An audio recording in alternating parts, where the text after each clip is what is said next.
देखिए, आज मैं आपको बता रहा हूँ एक महात्मा वो जो है उरुबेला और यूरियाबेल से ऐसे कर करके मतलब वो कौशाम्बी तक जाते हैं जी, कौशाम्बी, और लास्ट पावा तक जाएंगे। और पावा में मतलब एक जगह भोजन करेंगे, वो भोजन इनको डाइजेस्ट नहीं होगा और उसके बाद इनकी मृत्यु हो जाएगी। ठीक है, तो वो बात कल जानेंगे मृत्यु वाली। आज आप देखिए उरुबेला, क्या जी, उरुबेला तो है क्या मतलब जो महात्मा जब उरुबेला जाते हैं और उरुबेला में इनकी मुलाकात भद्र नामक एक इंसान से होती है, भद्र नामक व्यक्ति से होती है, जो 30 लोगों के साथ शिष्यता इनकी ग्रहण करता है। ठीक है ना, इनसे शिक्षा लेते हैं और फिर ये 30 लोग जो है भद्र वर्गीय कहलाते हैं। क्या कहलाते हैं? भद्र वर्गीय। क्या जी? भद्र वर्गीय। तो है क्या उरुबेला में आपसे पूछा जाएगा कि कौन से व्यक्ति ने महात्मा बुद्ध से शिक्षा ली, तो भद्र ने। कौन जी? भद्र। कितने लोगों के साथ? 30 लोगों के साथ। ये 30 लोग क्या कहलाए? तो भद्र वर्गीय कहलाए। क्या कहलाए जी? भद्र वर्गीय। या इन 30 लोगों को और किस नाम से जाना जाता है? तो भद्र वर्गीय नाम से जाना जाता है। देखिए इसमें 3 प्रश्न है। पहला प्रश्न यह हुआ कि उरुबेला में किन से मिले? तो भद्र से। किससे जी? भद्र से। फिर भद्र ने कितने व्यक्तियों के साथ मिलकर इनकी शिक्षा को ग्रहण किया? तो 30 व्यक्ति। ये 30 व्यक्ति क्या कहलाए? हाँ, एकदम हर लाइन एक लाइन से दूसरा हो जाए।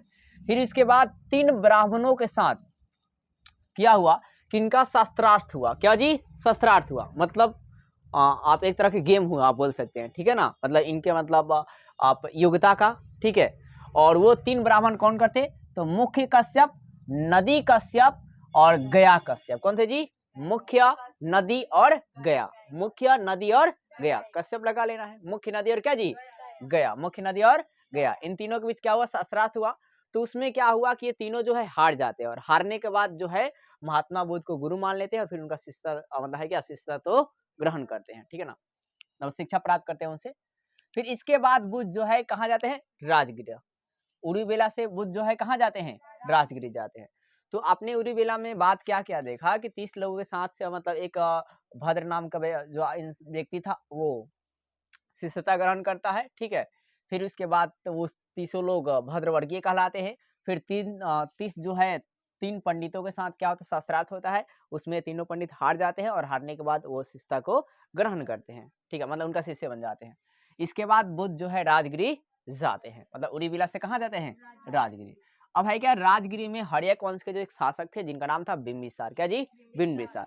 बिम्बिसार क्या कहते? वेन्युवन। क्या जी? वेनिवन बिहार दान दिए। कौन क्या दान दिए जी? वेनिवन बिहार क्या किए? दान दिए। अब बिहार का मतलब क्या होता है? बौद्ध भिक्षुओं के रहने का स्थान को बिहार कहा जाता है। ठीक है ना, या रहने का स्थान को बिहार कहा जाता है। अब है क्या कि यहाँ पर बुद्ध के 4 शिष्य बनते हैं। यहाँ पर बुद्ध के कितने शिष्य बनते हैं जी? तो पूछा जाएगा कि राजगिरी में बुद्ध के कितने शिष्य बनते हैं? 4 शिष्य। कौन कौन? तो सारीपुत्र, मुगदलायन। कौन जी? मुगदलायन, अभय और उपाली। अभय और कौन जी? उपाली। फिर आपका है क्या कि ऐसा कहा जाता है, उल्लेखनीय है किताबों में कि सांची के स्तूप में, क्या जी? सांची के स्तूप में बुद्ध और सारीपुत्र और मुगदलायन की अस्थि रखी गई है। क्या रखा है जी? अस्थि रखी, मतलब कंकालों को क्या करे जी? रखा गया है। तो आपसे पूछा जा सकता है कि बुद्ध, सारीपुत्र और मुगदलायन की अस्थि कहाँ रखी गई है? तो सांची के स्तूप में। फिर आपसे ये भी पूछा जा सकता है कि सांची के स्तूप में बुद्ध के साथ किसकी अस्थियां रखी गई है? सारीपुत्र और मुगदलायन के। सारीपुत्र और मुगदलायन कौन थे? तो बुद्ध के क्या थे जी? शिष्य थे। और ये शिष्य कहाँ बने थे? राजगिरी में। कहाँ बने थे जी? राजगिरी में। फिर राजगिरी में इनको जो है बिहार कौन दान दिया था? वेनिवन बिहार कौन दान दिया था? बिंबिसार ने। किस वंश का शासक था?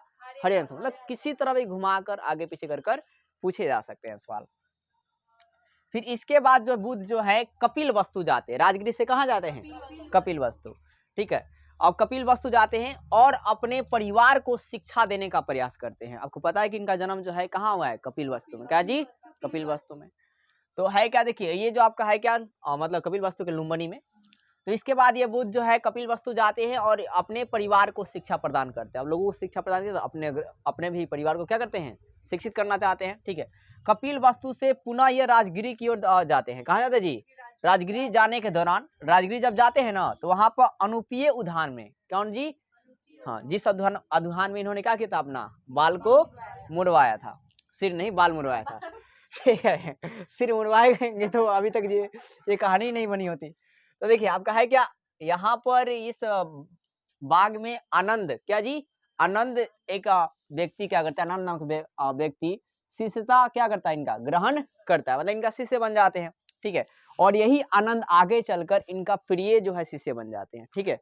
तो आपसे यही यहाँ पर प्रश्न क्या हुआ कि कपिलवस्तु से जब ये पुनः राजगिरी जाते थे और राजगिरी का जो अनुपीय उद्यान था, उस उद्यान में एक आनंद नाम का शिष्य मिलता है, इनका शिक्षा ग्रहण कर लाता है और ग्रहण करने के बाद आगे चलकर वही क्या करता है, महात्मा बुद्ध का सबसे प्रिय शिष्य बन जाता है। और इन्हीं के कहने पर देखिए, आनंद जी के ही कहने पर क्या होता है कि महात्मा बुद्ध महिलाओं को भी इस मतलब संघ में, बौद्ध संघ में शामिल कर लेते हैं, ठीक है, शामिल करने अनुमति देते हैं। लेकिन एक बात उसी दौरान कहते हैं कि जब महिलाएं शामिल होंगी तो जब ये संघ जो है 1000 चलने की जगह पर 500 वर्ष ही चल पाएगा, ठीक है। तो देखिए यहाँ पर अब आगे देखते हैं क्या कि राजगिरी, क्या जी, राजगिरी। तो राजगिरी मतलब दौरान जाना, राजगिरी में बुद्ध के चचेरा भाई, अब जब राजगिरी जाते हैं ना तो बुद्ध का जो चचेरा भाई होता है उनको लगता है क्या कि ये जो आया है, मतलब महात्मा जो आए हैं वो हमारे सब राजपाट लेने आए हैं, छीनने आए हैं। तो ऐसी स्थिति में इनको मारने का प्रयास करते हैं, लेकिन मारने में असफल हो जाते हैं, माने क्या जी, असफल। और 1-2 बार मारने, 3 बार मारने का प्रयास करते हैं और तीनों बार क्या होता है जी, असफल हो जाते हैं, ठीक है। मतलब वो यहाँ पर ये कहानी आप बोल सकते हैं कि मतलब ये कहा जाता है ना जी, जिसे राम ना मारे उसे क्या बोलते हैं, मतलब ऐसे। तो देखिए आपका है कि राजगिरी में बुद्ध के चचेरा भाई देवदूत, क्या नाम है जी, देवदूत, ईर्ष्या के कारण, मतलब लालच के कारण 3 बार जान से मारने का प्रयास करते हैं, लेकिन तीनों बार क्या था जी, असफल हो जाते हैं, ठीक है। तो आपसे पूछा जा सकता है कि राजगिरी जब जा रहे थे उनका चचेरा भाई का नाम क्या था, देवदूत। वो ईर्ष्या के कारण उन्हें क्या करना चाहता था, 3 बार मारने का प्रयास किया, लेकिन मारने का सफल हुआ कि नहीं है जी, असफल हो गया। अब है क्या कि देखिए जो देवदूत थे ना, धार्मिक क्षेत्रों में शीश नामक संगठन बनाए थे, क्या ना थे जी, शीश नामक संगठन बनाए थे, लेकिन यह संगठन क्या था, असफल रहा, क्या था जी, असफल था, ठीक है। इसी दौरान सुदात और या अनाथ पिटक, क्या जी, अनाथ पिटक व्यापारी, सुदात या क्या जी, हाँ, कई लोग सुजात भी बोलते, ठीक है ना, सुदात को सुजात भी, ठीक है, आप सुजात भी बोल सकते हैं। तो सुदात और क्या जी, अनाथ पिटक व्यापारी श्रावस्ती में आने का निमंत्रण दिया, बोला कि अब मतलब मेरे पास आइए। अब लोग न महात्मा बुद्ध को अपने अपने जगह पर बुलाने रहे थे, ठीक है, और वहां पर बौद्ध संघों का आयोजन किया जा रहा था। तो है कि इस तरह सुदात या अनाथ पिटक व्यापारी श्रावस्ती में क्या जी, आमंत्रण क्या जी, निमंत्रण दिया। तो श्रावस्ती में आने का निमंत्रण जो है कौन दिए थे, तो सुदात, कौन जी, सुदात या अनाथ पिटक व्यापारी, ठीक है। इसके बाद आपको जब ये आने का निमंत्रण दिया, साथ ही उन्होंने जेतवन नामक बिहार क्या कर दिया, दान दिया। तो पूछा जाएगा जेतवन नामक बिहार जो है दान में महात्मा बौद्ध संघ को किसने दिया था, सुजात, कौन जी, सुजात या सुदात ने, ठीक है। फिर आपका ये जो जेतवन नामक जो बिहार है ये किससे खरीदा था सुदात, तो चेतराम से, किससे खरीदा जी, चेतराम से। आप ये भी याद रखेंगे, बहुत ज्यादा इंपॉर्टेंट सवाल है, ठीक है ना। तो सुदात जो है जेतवन बिहार किससे खरीदे थे, चेतराम से, किसे खरीदे थे जी, चेतराम से खरीदे थे, किसे खरीदे थे, चेतराम से। अब आगे देखिए, श्रावस्ती के एक व्यापारी पुत्री, अब यहीं पर भाई साहब श्रावस्ती में ही क्या हुआ कि एक व्यापारी के पुत्री थी जिन्होंने विशाखा, क्या नाम था जी, विशाखा ने, उनका नाम क्या था जी, विशाखा ने पुबराम बिहार क्या किया, दान दिया, ठीक है ना। बिहार मतलब समझ गए ना जी, बौद्ध भिक्षु का निवास स्थल। तो है क्या कि विशाखा ने क्या किया, पुबराम बिहार दान दिया। तो आपसे पूछा गया श्रावस्ती में विशाखा ने कौन सा बिहार दान दिया था, तो पुबराम, कौन जी, पुबराम बिहार। या उल्टा ये भी पूछा गया श्रावस्ती में पुबराम बिहार किसने दान दिया था, तो विशाखा ने। विशाखा कौन थी, तो एक व्यापारी की पुत्री थी, कहते जी, व्यापारी पुत्री, यानी कि बौद्ध धर्म का ज्यादातर बढ़ावा लोग व्यापारी वर्ष दिए थे, यानी कि वैश्य वर्ष। फिर इसके बाद जो आपका है क्या, ये राजगिरी के बाद पुनः वैशाली जाते हैं, राजगिरी के बाद पुनः कहाँ जाते हैं, वैशाली। राजगिरी के बाद पुनः कहाँ है जी, वैशाली जाते हैं। और यहाँ पर है क्या कि कुटागार साला, क्या जी, कुटागार साला बिहार क्या जी, दान मिलता है। यहाँ पर जो बौद्ध संघों के लिए क्या मिलता है जी, कुटागार साला क्या होता है जी, कुटागर साल बिहार दान क्या जी मिलता है। तो आप याद रखेंगे कि मतलब वैशाली में बौद्ध संघों के लिए क्या बिहार दान, कौन सा बिहार दान में मिला था, तो कुटार क्या जी, कुटागार साल, क्या जी, कुटागार साल, तोड़ लीजिएगा, कुटागार क्या जी, साल मिला था। फिर वैशाली में आगे देखिए, वैशाली में अपने प्रिय शिष्य के कहने पर, मैंने आपको बताया कि वैशाली में ही अपने प्रिय शिष्य आनंद के कहने पर इन्होंने महिलाओं को भी क्या कर दिया, संघ में आमंत्रण दे दिया, ठीक है ना, अनुमति दे दी कि आ सकते हैं। और ये जो है कि सबसे पहले जो है संघ में कौन शामिल हुई, तो इनकी मौसी, कौन जी, मौसी। मौसी का नाम क्या था, प्रजापति गौतमी या गौतमी प्रजापति शामिल हुई थी, ठीक है। उसके बाद इसी दौरान ये कहे महात्मा बुद्ध की जो है कि अब जब महिलाएं संघ में आएंगी तो इसके कारण क्या होगा कि जो ये जो संघ है 1000 वर्ष के चलने की जगह पर कितना वर्ष चलेगा, 500 वर्ष ही चल पाएगा। तो ये बात है क्या कि देखिए मतलब वैशाली में अपने प्रिय शिष्य कहने पर बुद्ध पहली बार महिलाओं को भी संघ में अनुमति प्रदान करते हैं। और ये अनुमति महिलाओं को कब प्रदान करते हैं, तो ज्ञान प्राप्ति के लगभग 8वें वर्ष, जब ज्ञान प्राप्ति हो जाती है ना, तो उसके 8वें वर्ष बाद महिलाओं को एंट्री दी जाती है, ठीक है। और बौद्ध संघ में शामिल होने वाली पहली महिला कौन थी, मौसी गौतमी प्रजापति। कौन थे जी, मौसी गौतमी प्रजापति थी।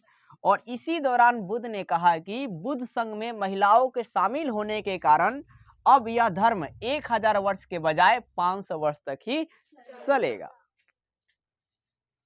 फिर वैशाली में आपका है हुआ क्या कि मतलब एक गणिका, क्या जी, एक गणिका, ठीक है, एक गणिका यानी कि वैश्य या नगर वधु, वैश्या या क्या जी, नगर वधु, समझते हैं ना, वैश्या या क्या जी, नगर वधु। तो है क्या, जो वैश्या लोग होते हैं, ठीक है, मतलब जो देह व्यापार करते हैं, आप इस तरह समझ सकते हैं। तो है क्या, वैश्या या नगर वधु जो है वो उनका नाम कहता है आम्रपाली, क्या जी, आम्रपाली के आतिथ्य को स्वीकार किया उसने, मतलब अतिथि को मतलब निमंत्रण दिया कि आप मेरे पास भी आइए, ठीक है, मुझे शिक्षा देने के लिए। तो बहुत लोगों ने, यहाँ पर कहा जाता है कि बहुत लोगों ने इनको मना किया, महात्मा बुद्ध के क्या जी, वहां जाने से मना किया, मतलब कई कारणों की वजह से। लेकिन महात्मा बुद्ध को क्या जी, वो ऐसा चीजें नहीं थी, वो महात्मा बुद्ध वहां पे गए और उसे भी उससे शिक्षा वहां पर दिए, ठीक है। इसलिए इससे स्पष्ट होता है कि इन्हें भी इन्होंने शिक्षा को क्या किया, दिया होगा। किनको दिया होगा जी, आम्रपाली को। और आम्रपाली कौन थी, एक वैश्या थी, क्या थे जी, वैश्या थी, ठीक है। तो यानी कि महात्मा बुद्ध की मतलब महात्मा बुद्ध के लिए सारे क्या थे, एक समान थे, सारे क्या था जी, एक समान थे। अब आगे है क्या, उसके बाद ये कौशाम्बी जाते हैं और कौशाम्बी में एक उदयन शासक थे, कौन थे जी, उदयन शासक। ये बौद्ध भिक्षु, देखिए बौद्ध भिक्षु क्या जी, पिंडोला के प्रभाव में, कौन जी, पिंडोला के प्रभाव में आकर बौद्ध धर्म स्वीकार कर लेते हैं। क्या करते हैं, बौद्ध धर्म स्वीकार करते हैं। तो उदयन जो है ना, एक बौद्ध भिक्षु पिंडोला के इफेक्ट में आते हैं, प्रभाव में आते हैं। बौद्ध भिक्षु से जब मुलाकात होती है उदयन की, तो उदयन उससे प्रभावित हो जाता है, ठीक है, उसकी बातों को आकर्षित हो जाता है। और उसके बाद वो क्या करते हैं कि बौद्ध धर्म को स्वीकार कर लेते हैं। और उसके बाद आपका है क्या कि घोषित राम विहार दान देते हैं। क्या देते हैं जी, घोषित राम विहार क्या करते हैं जी, दान देते हैं। तो आपसे पूछा जाए घोषित राम विहार जो है दान कौन दिए थे, तो उदयन, कौन जी, उदयन। उदयन किसके प्रभाव में आकर बौद्ध धर्म को स्वीकार कर लिया, तो बौद्ध भिक्षु पिंडोला, कौन जी, बौद्ध भिक्षु पिंडोला के प्रभाव में आकर बौद्ध धर्म को स्वीकार कर लिया था। फिर इसके बाद पुनः आपका है क्या कि बौद्ध जो है कौशाम्बी से कहाँ जाते हैं, वैशाली। और जब वैशाली में जाते हैं तो इनकी मुलाकात यहाँ पर अंगुलीमाल से होती है। किससे होती है जी, अंगुलीमाल। अंगुलीमाल की कहानी आपने सुना होगा कि अंगुलीमाल एक डाकू होते हैं जिन्होंने अंगुलियों को काट काट को माला को पहनते हैं। ऐसा कहा जाता है कि जब जंगलों में मतलब 99 मतलब पहन चुके थे 99 अंगुलियां, और उनका कहना था कि 100 अंगुलियां पहनेंगे, ठीक है। तो वो इनकी मुलाकात जो है अंगुलीमाल की महात्मा बुद्ध से भी होती है। तो ऐसे परिस्थिति में जब उनसे सामने मुलाकात होता है तो वो बोलते हैं कि मतलब जब वो काटने के लिए जाते हैं तो पहले बोलते हैं कि एक क्या बोलते हैं, पेड़ से एक पत्ती तोड़ कर लाइए अंगुलीमाल से, ठीक है। तो वो अंगुलीमाल तोड़ कर लाता है। फिर वो महात्मा बुद्ध बोलते हैं कि जैसे वो तोड़ कर लाए वैसे जाकर लगा भी दो। तो अंगुलीमाल बोलते हैं कि ऐसा तो हो ही नहीं सकता, ऐसा प्रकृति ही कर सकती है। तो फिर महात्मा बुद्ध समझाते हैं कि जिस चीज को प्रकृति जीवन देती है तो उस चीज को आपको नष्ट करने का कोई अधिकार नहीं है। तो इसके बाद जो है अंगुलीमाल का हृदय परिवर्तन हो जाता है। और ये जो है अंगुली काटना मतलब उसी टाइम अपना ये सब कुछ क्या करता है, अस्त्र शस्त्र है उनके चरणों में त्याग कर देता है। और उसके बाद जो है मतलब वो भी मतलब उसका शिष्य बन जाता है और महात्मा बुद्ध शिष्य बन जाते हैं, ठीक है ना, अंगुलीमाल भी। और वो आगे शहर की तरफ जब बढ़ते हैं तो वहां पर जब लोग देखते हैं अंगुलीमाल को ना तो डरने लगते हैं। लेकिन जैसे और आगे जाते हैं तो होता क्या है कि मतलब महात्मा बुद्ध को लोग देखकर जो है क्या सारे लोग डर से मुक्त हो जाते हैं, नहीं डरते हैं। लेकिन जब ये जो अंगुलीमाल महात्मा बुद्ध से जब आगे निकलते हैं तो वहां पर शहर के लोग पत्थरों से मारते उड़ते हैं। उसके बाद मतलब जब तब अंगुलीमाल सोचता है कि यही हमारे मतलब पापों का मतलब प्रायश्चित है और हमें मतलब हो सकता है कि मोक्ष की प्राप्ति हो सके। ठीक है। और इस तरह आपका है क्या, अंगुलीमाल मारा जाता है। तो बोले इसमें कोई दिक्कत है आपको? इसके बाद आपको कल के क्लास में हम लोग देखेंगे कि मतलब जो महात्मा बुद्ध है पावा जाएंगे, पावा पर एक जगह भोजन करेंगे और भोजन के दौरान इनके पेचिस की बीमारी हो जाएगी और पेचिस की बीमारी से आखिरी कर इनकी डेथ हो जाएगी।